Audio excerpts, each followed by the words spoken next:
Dans le grand théâtre des vies humaines, certains drames se nouent en silence, attendant patiemment l'heure de leur révélation. L'histoire qui suit est celle d'une injustice, d'un secret gardé pendant des années, et d'une revanche orchestrée avec la précision d'une horloge. Un récit qui nous rappelle que la vérité, aussi profondément enfouie soit-elle, finit toujours par trouver son chemin vers la lumière. Toujours seul, à ce que je vois. Pendant ce temps, moi, je fonde une vraie famille cette année. Derek laissa échapper un rire méprisant, son bras nonchalamment passé autour des épaules de sa nouvelle petite amie, lors de la fête du nouvel an familial. Carmen se contenta d'esquisser un sourire énigmatique. 10, 9, 8. La foule entière scandait le décompte. À minuit, la porte s'ouvrit à la volée. 3 enfants identiques se frayèrent un chemin à travers les invités. Maman, bonne année. Ils sautèrent dans les bras de Carmen. La flûte de champagne de Derek lui glissa des doigts et se brisa sur le sol. Les triplés se retournèrent. Ils avaient ses yeux, son sourire, ses fossettes. La petite amie les dévisagea, puis reporta son regard sur Derek. « Tu m'avais dit qu'elle était stérile. »« Maman, le rouge est la plus belle couleur du monde entier. »« Non, Emma, le bleu est mieux. Le bleu est le meilleur. »« Vous avez tous les deux tort. Le jaune est le plus joli. » Carmen Rodriguez se tenait devant la cuisinière, préparant des œufs brouillés. Derrière elle, ses 3 enfants étaient assis à la petite table de la cuisine. Ils se disputaient à propos des couleurs. C'était le rituel de chaque matin. Emma avait 4 ans. Elle adorait la couleur rouge. Lucas avait aussi 4 ans. Il aimait le bleu. Sophie avait 4 ans également. Elle préférait le jaune. Ils étaient triplés. Physiquement similaires, mais au caractère bien distinct. Carmen déposa les œufs dans 3 assiettes en plastique, y ajouta des toasts grillés, et apporta le tout à table. « Mangez votre petit déjeuner. Arrêtez de vous disputer, dit-elle d'une voix douce mais ferme. Emma prit sa fourchette. « Mais maman, le rouge est le meilleur. Dis à Lucas que le rouge est le meilleur. » Carmen s'assit avec sa propre assiette. « Toutes les couleurs sont belles. Maintenant, mangez. » Lucas croqua dans son toast. « Quand je serai grand, je peindrai tout en bleu. » Sophie répliqua, « Moi, je peindrai tout en jaune. » « Et moi, tout en rouge. » conclut Emma. Carmen but son café. Elle était épuisée. Elle s'était levée à 5 heures du matin, comme toujours. Les triplés, eux, se réveillaient à 6 heures. Carmen préparait le petit déjeuner, les aidait à s'habiller, leur brossait les dents, leur peignait les cheveux. Chaque jour suivait la même routine immuable. L'appartement était modeste. 2 chambres, une salle de bain, une cuisine ouverte sur le salon. Carmen dormait dans une chambre, les triplés partageaient l'autre, où 3 petits lits étaient alignés contre le mur. Leur logement se situait à Lincoln Park, un quartier de Chicago, dans l'Illinois. Le loyer mensuel de $1 500 était une somme considérable, mais le quartier était sûr et l'école voisine, réputée. Pour Carmen, cela primait sur l'argent. Elle jeta un œil à l'horloge murale. Il était presque 8 heures. Sa sœur, Rosa, ne tarderait pas à arriver. Rosa gardait les enfants tous les jours pendant que Carmen travaillait. Âgée de 28 ans, de 4 ans sa cadette, Rosa était graphiste indépendante. Elle créait des sites web et des logos depuis son ordinateur, ce qui lui permettait de travailler de n'importe où. Chaque matin, elle venait donc s'installer dans l'appartement de Carmen. À 8 heures précises, on frappa à la porte. C'était Rosa, un sac à la main, un grand sourire aux lèvres. « Bonjour. » Les triplés bondirent de leurs chaises et coururent se blottir contre ses jambes, parlant tous en même temps. « Tati Rosa, je veux construire un château aujourd'hui. »« Tati Rosa, on pourra regarder l'émission de chant ?»« Tati Rosa, je veux faire des dessins. » Rosa éclata de rire. « D'accord, d'accord. On fera tout ça, mais laissez d'abord votre mère partir travailler. » Carmen attrapa son sac à main et son sac de travail. Elle déposa un baiser sur le front de chaque enfant. « Soyez sages avec Tati Rosa. Je serai de retour à 17 heures. »« D'accord, maman, » dit Emma. « Au revoir, maman, » lança Lucas. « Je t'aime, maman, » murmura Sophie. « Je vous aime aussi. »« Tous, » répondit Carmen avant de franchir la porte. Elle descendit les 3 étages sans ascenseur et monta dans sa vieille Honda bleue. La voiture émettait parfois des bruits étranges, mais elle roulait. Après 15 minutes de route à travers les rues de Lincoln Park, elle arriva à l'école primaire Lincoln et se gara sur le parking des enseignants. Carmen enseignait en 3e année, l'équivalent du CE2 français. Sa salle de classe, la 207, se trouvait au 2e étage. Elle avait 23 élèves cette année, leurs noms affichés sur un grand tableau mural. Carmen aimait son métier. Elle aimait voir les enfants apprendre, les aider à surmonter leurs difficultés. L'enseignement était la seule chose qui donnait un sens stable à sa vie. La journée scolaire commença à 9 heures. Les enfants entrèrent, accrochèrent leurs manteaux et s'assirent à leur pupitre. Carmen fit l'appel. « Bonjour, la classe. »« Bonjour, mademoiselle Rodriguez », répondirent-ils en chœur. Mathématiques, puis lecture, puis sciences. La matinée passa vite. À midi, les enfants allèrent déjeuner. Carmen resta dans sa classe et mangea le sandwich qu'elle avait préparé. Elle consulta son téléphone. Rosa lui avait envoyé des photos. Emma dessinant une fleur, Lucas construisant une tour de cube, Sophie chantant dans un micro en plastique. Un sourire illumina son visage. Ses enfants étaient heureux. C'était tout ce qui comptait. L'après-midi fut tout aussi rapide. Histoire, puis art plastique. À 15h30, la cloche sonna la fin des cours. Carmen dit au revoir à chaque élève, puis rangea sa classe. Elle effaça le tableau et organisa ses papiers. À 16h30, elle quitta l'école. En arrivant devant son immeuble, elle gara sa voiture et gravit les 3 étages. À peine la porte ouverte, 3 petites tornades se précipitèrent sur elle. « Maman. Maman, tu es rentrée. Regarde ce que j'ai fait. » Carmen s'agenouilla pour les serrer tous les 3 dans ses bras. « Vous m'avez manqué. » Rosa était assise sur le canapé avec son ordinateur portable. Ils ont été adorables aujourd'hui. Lucas a bâti un château, Emma a fait 6 dessins et Sophie a appris une nouvelle chanson. « Merci de les avoir gardés, » dit Carmen. « Tu n'as pas à me remercier. Je les aime. » Rosa rangea son ordinateur, embrassa les enfants et leur dit à demain. Après son départ, Carmen prépara le dîner, poulet et riz. Pendant qu'elle cuisinait, les enfants s'occupaient calmement. Emma coloriait, Lucas jouait avec ses petites voitures, Sophie fredonnait. Ils mangèrent ensemble, les enfants racontant leur journée dans les moindres détails. Carmen écoutait, posait des questions, souriait. À 19h, on frappa de nouveau. C'était sa mère, Teresa Rodriguez, 62 ans, des cheveux grisonnants et des yeux bruns. Elle tenait 2 plats. J'ai fait du riz aux haricots et du flan pour le dessert. Les triplés, fous de joie, se jetèrent sur leur grand-mère. Teresa les embrassa un par un. « Mes magnifiques bébés. Comment allez-vous? J'ai fait des dessins, mamie. J'ai construit un château, mamie. J'ai appris une chanson, mamie. Tu veux l'entendre? » Oui, je veux tout entendre, répondit Teresa. Ils s'installèrent tous dans le salon. Teresa regarda les dessins d'Emma, écouta Sophie chanter, admira les photos du château de Lucas sur le téléphone de Rosa. Assise sur le canapé, Carmen observait la scène. Sa mère venait au moins 2 fois par semaine. Sans son aide et celle de Rosa, élever 3 enfants seuls aurait été impossible. 1 heure plus tard, Lucas grimpa sur les genoux de Carmen. « Maman, où est mon papa ?» Le cœur de Carmen se serra, comme à chaque fois que cette question était posée. Ton papa était un homme qui s'appelait Robert. Il aimait la musique. Il jouait du piano. Où est-il maintenant? Il est mort avant votre naissance. Dans un accident de voiture. Il est allé au paradis. Est-ce qu'il sait que j'existe? Oui, mon chéri. Il le sait. Et il t'aimait très fort. Il vous aimait tous les 3. La réponse parut satisfaire Lucas, qui retourna jouer. Carmen croisa le regard de sa mère. Le visage de Teresa était empreint de tristesse. Elle connaissait la vérité, une vérité bien plus complexe. Teresa se racla la gorge. Carmen, je dois te parler de quelque chose. D'accord. J'organise une fête pour le réveillon du Nouvel An chez moi. Toute la famille sera là. Carmen sentit venir la suite. Maman, je ne pense pas pouvoir venir. Tu dis ça à chaque fois.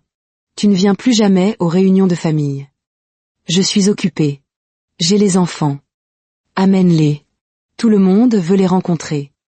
Une angoisse étreignit Carmen. Je ne crois pas que ce soit une bonne idée. Pourquoi? Pourquoi pas? Ils font partie de cette famille. Tu fais partie de cette famille. Tu ne peux pas te cacher éternellement. Je ne me cache pas. Teresa lui lança un regard qui signifiait clairement « Si, tu te caches ». Carmen, ça fait 5 ans. Tu dois affronter les gens. Tu dois arrêter de laisser cet homme contrôler ta vie. Carmen savait de qui sa mère parlait. Derek. Son ex-mari. Derek Mitchell, l'homme qui l'avait détruite. L'homme qui avait raconté à tout le monde qu'elle était brisée, qu'elle ne pouvait pas avoir d'enfant. Carmen ne l'avait pas revu depuis 4 ans. Elle évitait les endroits où elle risquait de le croiser, fuyait les fêtes de famille car la famille de Derek connaissait la sienne. Quelqu'un finissait toujours par l'inviter. « Je veux que tu viennes à cette fête. »« S'il te plaît, pour moi », insista Teresa. « J'y réfléchirai. »« C'est ce que tu dis toujours.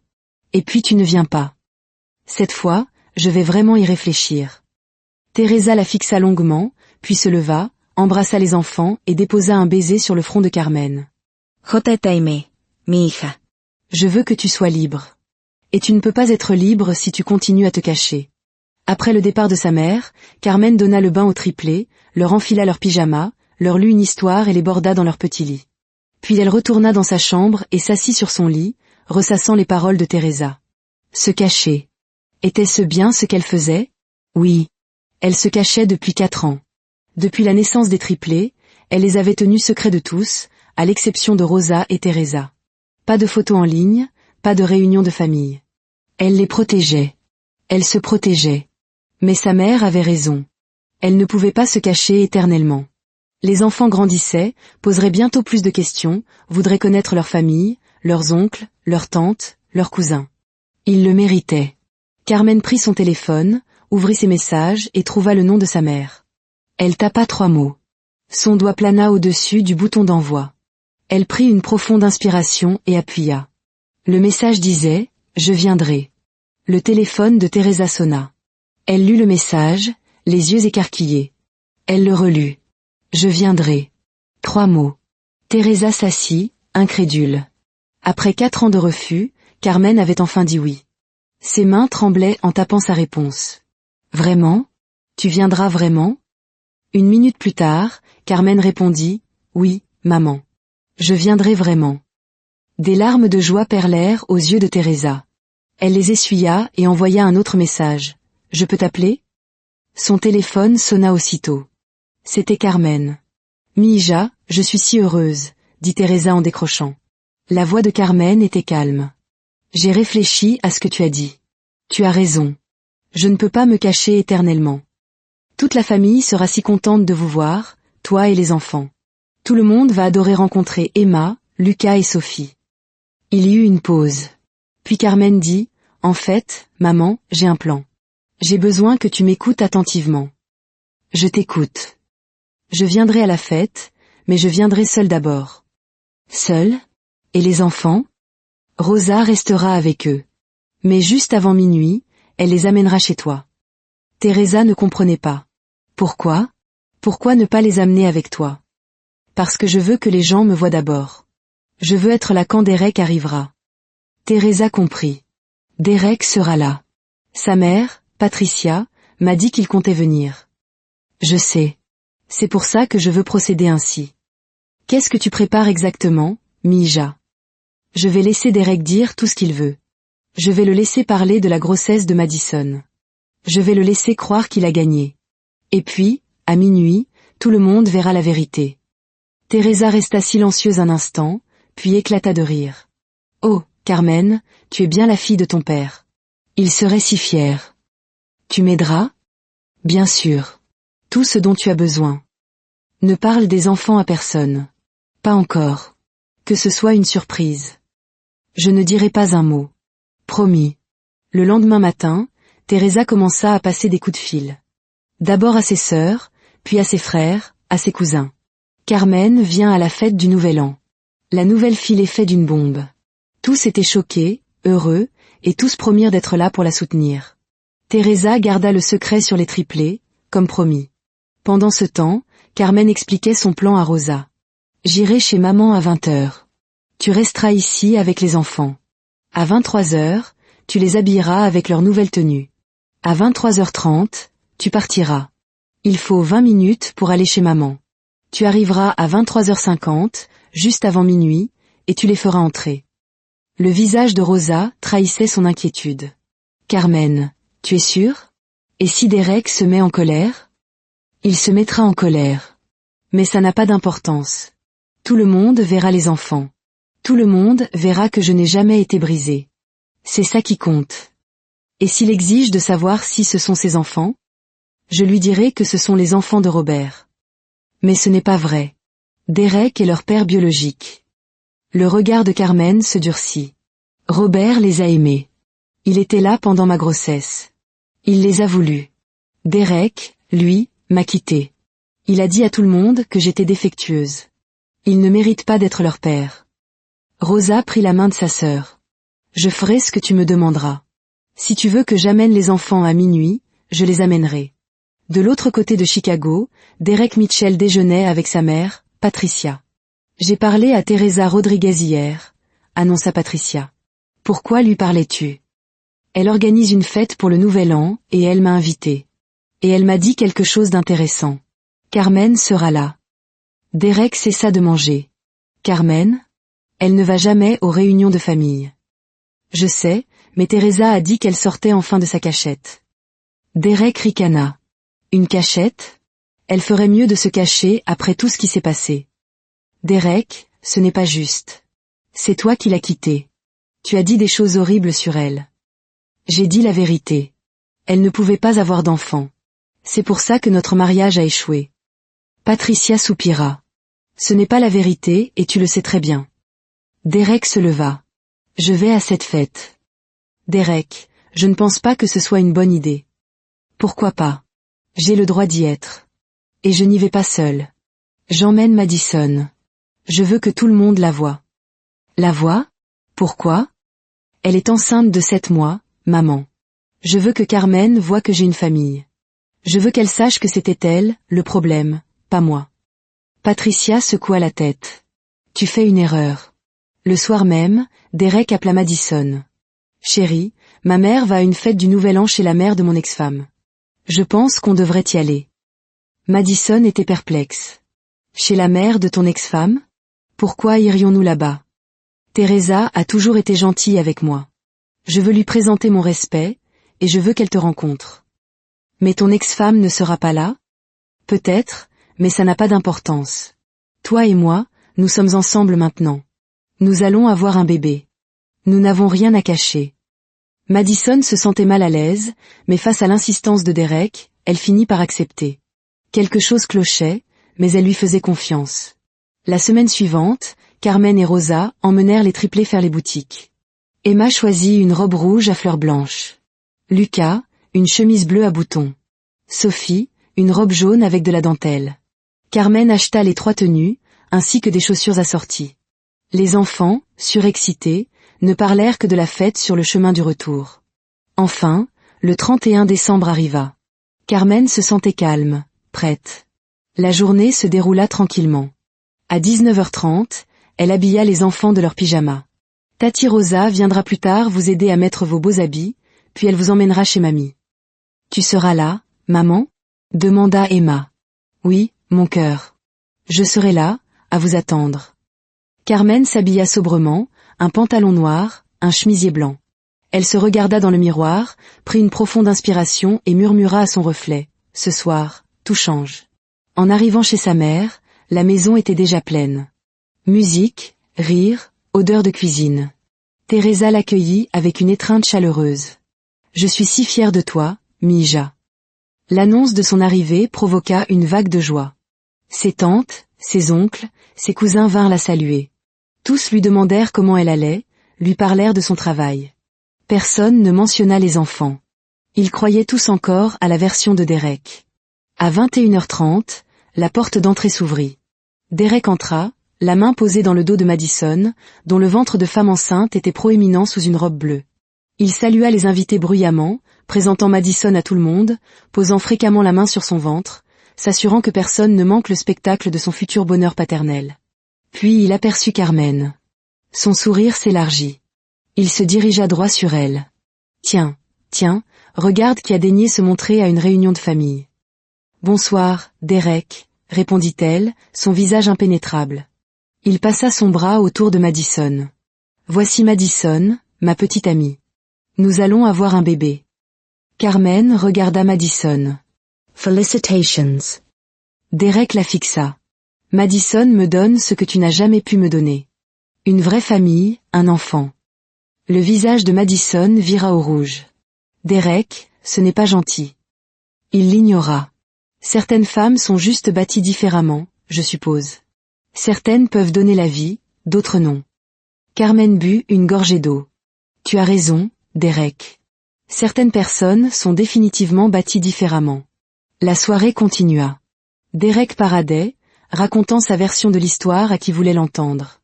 Il disait que Carmen était trop concentrée sur sa carrière, qu'elle n'avait jamais vraiment voulu d'enfant. Des mensonges. Carmen entendait tout, mais ne réagissait pas. Elle attendait. Le comportement de Derek commença à mettre les gens mal à l'aise. Pourquoi tant de méchanceté? À 23h, Carmen envoya un SMS à Rosa. Comment vont-ils? Ils vont bien, ils jouent au cube. Je les prépare à quelle heure? Je te le dirai bientôt, répondit Carmen. La tension monta d'un cran. Derek, qui avait bu plusieurs bières, devint de plus en plus odieux. Il s'approcha de Carmen, son haleine chargée d'alcool. Tu t'amuses, Carmen? Je suis content que tu sois enfin sortie de ta cachette. Tu vis ta vie seule dans ton petit appartement, à t'occuper des enfants des autres parce que tu ne peux pas en avoir. Sa mâchoire se crispa, mais sa voix resta calme. Tu devrais t'asseoir, Derek. Tu as trop bu. Madison, à bout, essaya de l'entraîner, mais il la repoussa. Les larmes aux yeux, elle prit son manteau et quitta la maison, seule. Derek ne la suivit pas. À 23h45, le décompte à la télévision allait bientôt commencer. Derek, au centre du salon, leva sa coupe. L'année prochaine à la même heure, j'aurai mon bébé ici. Mon fils ou ma fille fera partie de cette famille. J'ai attendu si longtemps pour ça. Il fixa Carmen, cherchant à la blesser une dernière fois. Carmen se tenait près de la porte d'entrée. Elle avait vu les phares de la voiture de Rosa. Les enfants étaient sur le porche, attendant le signal. Le décompte final commença. La voix du présentateur à la télévision se mêlait à celle des invités. 20 secondes. 19. Carmen recula de la porte, la main sur la poignée. 15. Les triplés se rapprochèrent, prêts à courir. 10. Carmen ouvrit la porte en grand. 9, 8. Les enfants hésitèrent une seconde, impressionnés par la foule. 7, 6, 5. Carmen murmura, « Allez, venez voir maman. » Ils s'élancèrent. 4, 3, 2. Ils se faufilèrent entre les jambes des adultes. 1. Ils atteignirent Carmen, s'agrippant à ses jambes, criant en chœur, « Maman, maman, bonne année. » Un silence de mort s'abattit sur la pièce. Seule la télévision continuait de célébrer. Tous les regards étaient fixés sur Carmen et les trois petits-enfants qui lui ressemblaient si peu, mais qui, en se retournant, révélèrent des visages qui étaient le portrait craché de Derek. Les mêmes yeux verts, les mêmes fossettes, le même sourire. La coupe de champagne tomba de la main de Derek et se brisa sur le sol dans un bruit strident. Son visage passa du rouge au blanc cadavérique. Qui sont ces enfants? Bégaya-t-il, la voix brisée. Personne ne répondit. La ressemblance était trop frappante pour être ignorée. Il se tourna vers Carmen. Carmen, ce sont tes enfants? Elle hocha la tête.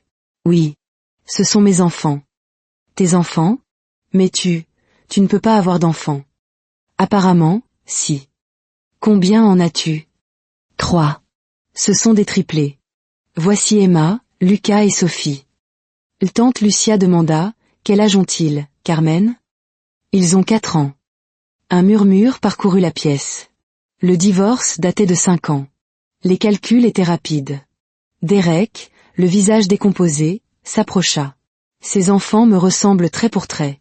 Quand es-tu tombée enceinte? Avant ou après notre divorce? Est-ce que ça a de l'importance?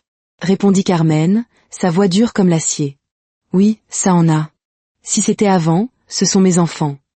Tu m'as abandonné, Derek. Tu as dit à tout le monde que j'étais brisée. Tu as renoncé à tes droits en me mentant et en me faisant du mal. Ce sont mes enfants. Biologiquement, ils sont à moi. Biologiquement? Non, Derek. Leur père était Robert Chen. Il était mon compagnon. Il était là pendant ma grossesse. Il les a aimés avant même leur naissance. Il est mort il y a 4 ans.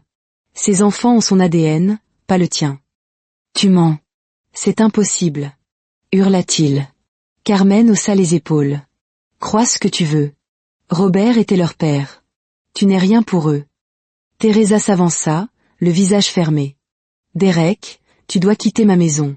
Maintenant.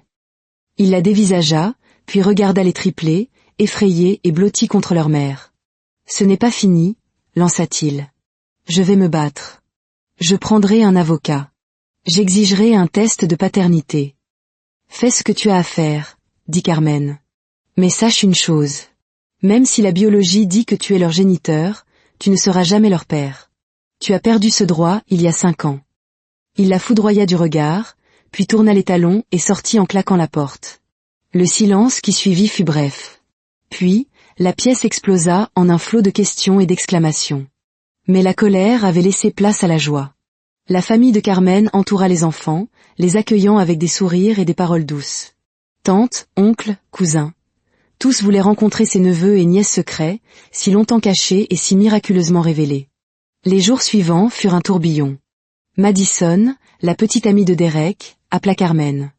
En larmes, elle s'excusa d'avoir cru ses mensonges. Elle l'avait quitté le soir même de la fête, comprenant enfin la véritable nature de l'homme avec qui elle allait avoir un enfant.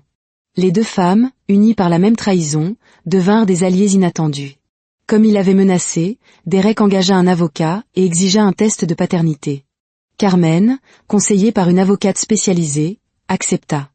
Le résultat fut sans appel, Derek était bien le père biologique. Une bataille juridique s'engagea. Au tribunal, l'avocate de Carmen démontra l'abandon, les mensonges et l'absence totale de Derek pendant les 4 premières années de la vie des enfants. Le juge accorda à Carmen la garde exclusive. Derek n'obtint qu'un droit de visite supervisée, 2 heures par semaine. Les premiers mois, il se présenta aux visites. Mais la nouveauté s'estompa vite. Être père n'était pas le trophée qu'il avait imaginé, mais un travail, un effort. Il commença à manquer des visites, prétextant des obligations, perdant peu à peu tout intérêt. Son rôle dans la vie des triplés s'effaça, devenant celui d'un fantôme, d'un étranger qu'il voyait de temps en temps. Un après-midi de mai, dans un parc ensoleillé, Carmen regardait ses enfants jouer. Emma sur la balançoire, Lucas dans le bac à sable, Sophie chantant pour le bébé de Madison, Lily, qui était devenue leur amie. Teresa et Rosa étaient là aussi. Une nouvelle famille, tissée de liens plus forts que le sang. Pour la première fois depuis des années, Carmen se sentit en paix. La bataille était terminée. Elle n'était pas brisée. Elle était entière. Entourée d'amour, elle avait non seulement survécu, mais elle avait gagné. Les mensonges de Derek n'avaient plus de pouvoir. La vérité, incarnée par le rire de ses 3 merveilleux